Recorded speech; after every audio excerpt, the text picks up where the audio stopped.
Triple bond बनिस्बत बमुकाबिला विज़ डबल बॉन्ड। इनकी अगर हम रिएक्टिविटी देखें तो गौर से सुन लेना, ठीक है, ये बात गौर से सुनने की है।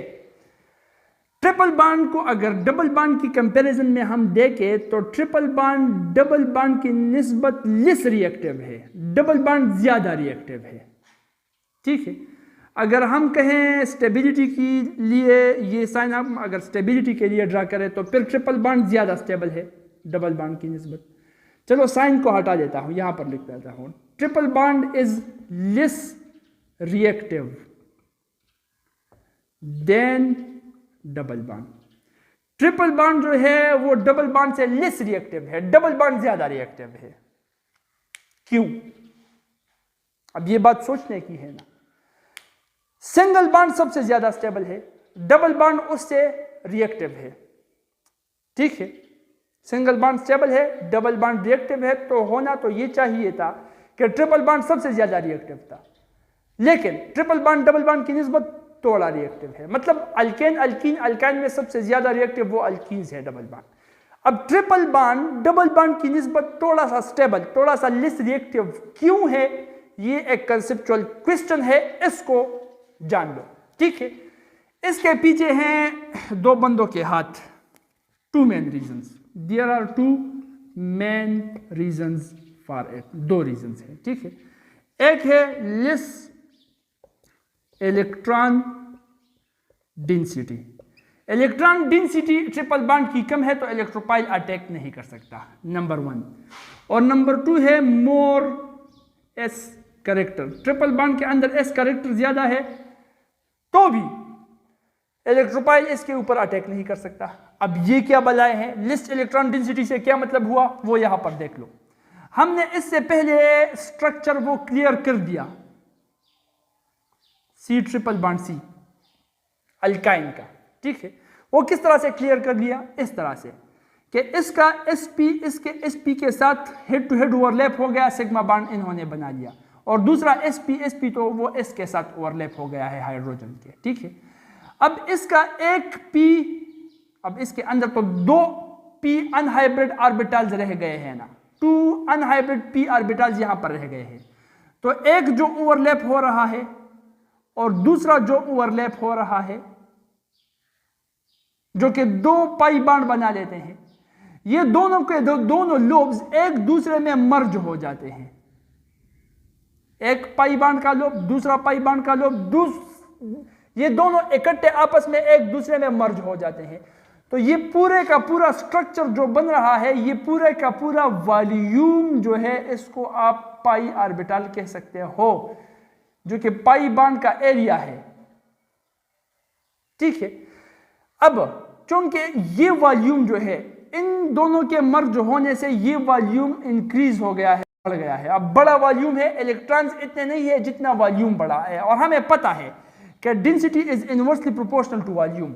वॉल्यूम बढ़ गया है तो यहां पर इलेक्ट्रॉन की जो डेंसिटी होगी वो कम होगी। मतलब इतनी बड़े जगह में पाई इलेक्ट्रॉन्स जो है वो कम है। अब जब थोड़े से जगह में पाई इलेक्ट्रॉन्स मौजूद हो तो इलेक्ट्रोफाइल आसानी के साथ हमला आवर हो सकता है, क्योंकि उसे पता होता है कि इलेक्ट्रॉन कहां पर है। अब जगह बड़ी हो गई है और इसमें वही पाई इलेक्ट्रॉन्स मौजूद है, तो इलेक्ट्रोफाइल जब आएगा तो इलेक्ट्रोफाइल को पता नहीं लगेगा कि पाई इलेक्ट्रॉन है कहां पर, तो वो अटैक नहीं कर सकता, इसलिए वो स्टेबल बन जाता है। इसको हम कहते हैं लेस इलेक्ट्रॉन डेंसिटी। वॉल्यूम बड़ी है, इलेक्ट्रॉन उतने ही है जितने थे या उससे थोड़े से इंक्रीज हो गए हैं, लेकिन वॉल्यूम बहुत इंक्रीज हो गई है। और हमें पता है कि density is inversely proportional to the volume, so density कम हो गई।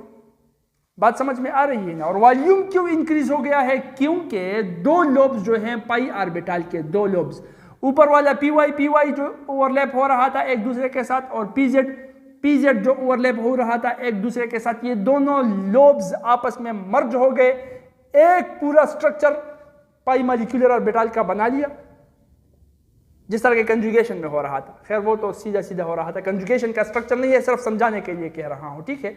तो वॉल्यूम बढ़ गया है, डेंसिटी कम हो गई है, कम डेंसिटी की वजह से इलेक्ट्रोफाइल अटैक नहीं कर सकता, जब इलेक्ट्रोफाइल अटैक नहीं कर सकता तो अल्काइन की स्टेबिलिटी थोड़ी सी बढ़ गई है, डबल बॉन्ड की निस्बत कम रिएक्टिव है। ठीक है, अच्छा अब ज्यादा s करेक्टर, इसका क्या मतलब है? हमारे पास 4 ऑर्बिटल है s p d f।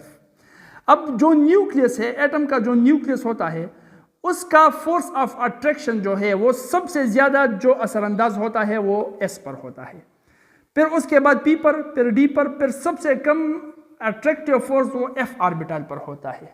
ठीक है, तो वो इलेक्ट्रॉन्स जो कि s ऑर्बिटल में है वो सबसे ज्यादा कुव्वत के साथ न्यूक्लियस ने पकड़े और जकड़े होते हैं। ठीक है, मतलब न्यूक्लियस के होल्ड से ये s के इलेक्ट्रॉन जा ही नहीं सकते, इतना ताकतवर फोर्स वो न्यूक्लियस का s ऑर्बिटल पर होता है। अच्छा,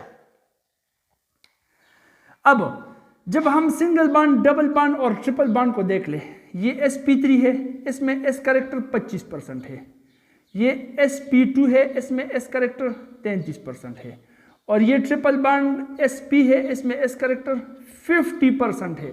तो सबसे ज्यादा s करेक्टर किस में आ गया? ट्रिपल बॉन्ड में।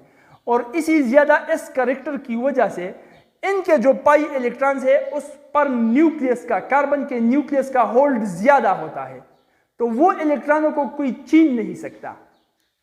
यहां पर कार्बन में 50% s करेक्टर है, तो इस कार्बन के न्यूक्लियस का इन इलेक्ट्रॉन पर होल्ड वो बहुत ज्यादा है, तो इन इलेक्ट्रॉन को किसी इलेक्ट्रोफाइल का दादा भी नहीं छीन सकता। जब नहीं छीन सकता तो खैर दादा तो छीन सकता है, थोड़ा बहुत आगे चला गया, मेरा मतलब आसानी के साथ नहीं छीन सकता। और जब आसानी के साथ नहीं छीन सकता तो ये डबल बॉन्ड की निस्बत लेस रिएक्टिव हो गया, ज्यादा स्टेबल हो गया।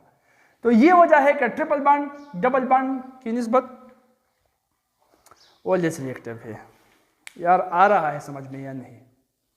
चलो देख लो, खुद देख लो एक बार और पूछ लेना, खुद से पूछ लेना कि कंसेप्ट क्लियर हो गया है या नहीं। खुद से सवाल पूछ लेना और खुद को जवाब भी दे देना। फिर भी अगर किसी पॉइंट पर वो दिक्कत, कोई मुश्किल आ रही हो तो आई एम हेयर, पे पूछ लेना। ठीक है, अच्छा बाकी